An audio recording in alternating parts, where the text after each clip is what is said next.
Hello everyone, and welcome to the terribly underwhelming return of Gunpla news. Obviously, there's a big change in setup here. I'm at my normal review station. I've got a new microphone. It's a lav mic attached to my chest of questionable quality, and I'm recording this way because my old recording setup was very good, very faithful, served me well for several years, and then very recently decided to give me trouble. It will now occasionally crash in the middle of recording and pretty much just obliterate anything that I made during that session. Obviously, that's not very practical, so I've opted for this more impromptu setup instead. I'm sure you got a lot of questions. I know I've been gone for a long time. I know I didn't finish the 12 days of Gunpla -1, and believe me, that pisses me off as much as it does you. But before my recording equipment started giving me trouble, I did manage to squeeze in a video that was basically just this one big catch-up episode of Gunpla News where I talk about everything that's happened from the last month or so, all the new stuff that happened, and there was a lot of really cool stuff. But that's for another video. That's where I explain why I stopped doing YouTube for a little while. This video is about the newest batch of magazine scans because they revealed some pretty cool stuff. Let's start this off with a little bit of background. Gundam Base Tokyo has this thing called the Gundam Next Phase project. It's a exhibit where they show off a bunch of kits they're working on. Usually some of them are like concept prototypes, while some are kits they're definitely releasing. For the January display, it was almost all concept prototypes. There was very little there. In fact, there was only one kit there that was actually confirmed for release. All the other 8 to 10 kits they had out on display there were just labeled as concept prototypes, so there was no real promises as to them getting released. But with these new magazine scans, it looks like we have confirmation of some of the craziest ones out of the whole bunch. Starting off with a freaking high-grade Leo.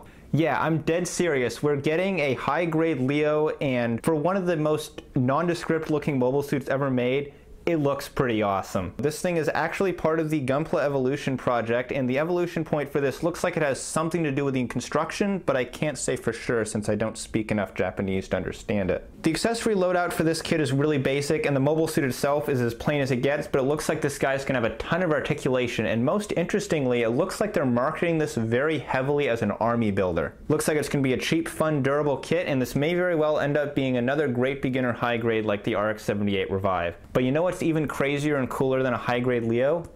Real Grade Tallgeese.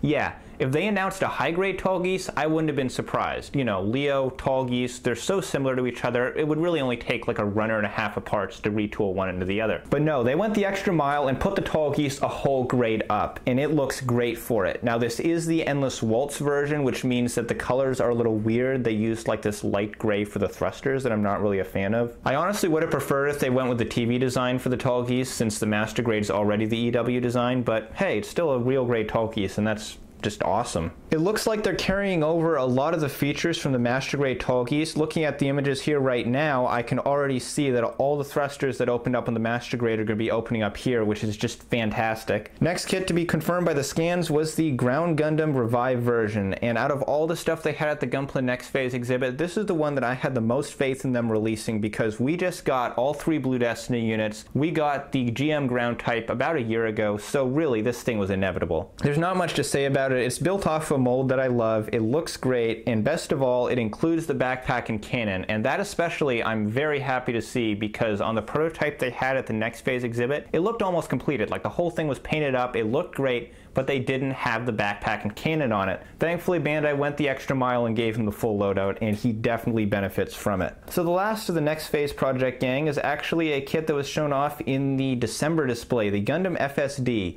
And we kind of already had a little bit of confirmation of this in the form of a magazine set that's basically meant to work with it, so that kind of indirectly confirmed it, even though they didn't confirm the actual kit. But now we have pictures of the full model all colored up, and it looks pretty great. He's got a brand new shield that folds in half, he's got a mini Gatling gun on his arm, and while it doesn't beat out the Gundiver as my favorite Gundam local type of all time, it does come pretty close. So the last kit to be shown off in this batch of magazine scans was a total surprise. This is the reveal of a brand new premium Bandai kit, the high-grade Crossbone X0.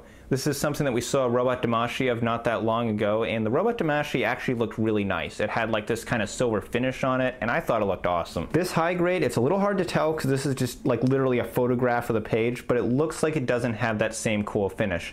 A little bit disappointed there, but it is a model kit, so it's understandable that they wouldn't, you know, paint it for you on the runners. What is really cool about this kit though is this crossbow. I've never seen this weapon before because I haven't read Crossbone, but I gotta say, that's one of the cooler looking crossbows I've seen. I don't think it's as cool as that, Peacock Buster thing that the Crossbone full cloth has, but it's definitely up there. Alright, so that's the end of the magazine scans, but there's just a couple other things that we've seen in the last few days since I recorded the catch-up episode that I want to talk about. So, this is a Gundam Base Tokyo exclusive Unicorn Gundam. No surprises there. The cool thing about this is that it's the crystal version of the Unicorn from the end of episode 7. Even with Bandai being absolutely obsessed with the Unicorn, I was never really sure they would actually release this version just because it's so weird, but I am so glad they did now. It looks great. I don't know if this is something I would pay premium prices for to get in the US, but if I was in Japan at Gundam Base Tokyo, yeah, I'd probably pick one of these up. I'm looking through all the photos I have here, and it looks like there's only 2 more kits I had to talk about. So,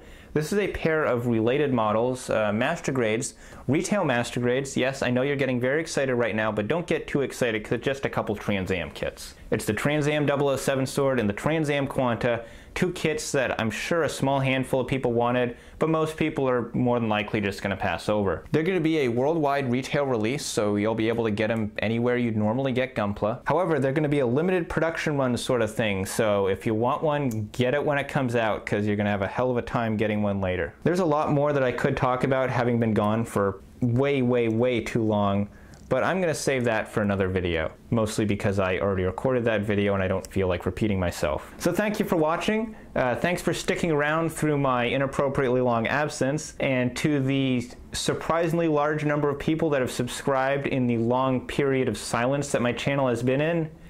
You guys are cool. Seriously, I don't know why you came here, and I certainly don't know why you stuck around. If you want to see more Gunpla news as well as just general Gunpla stuff, feel free to subscribe. If you enjoyed this video, leave a like. You know how YouTube works. Thanks for watching, guys. I'm your host, Second Soundwave, and I'll see you next time. Bye-bye.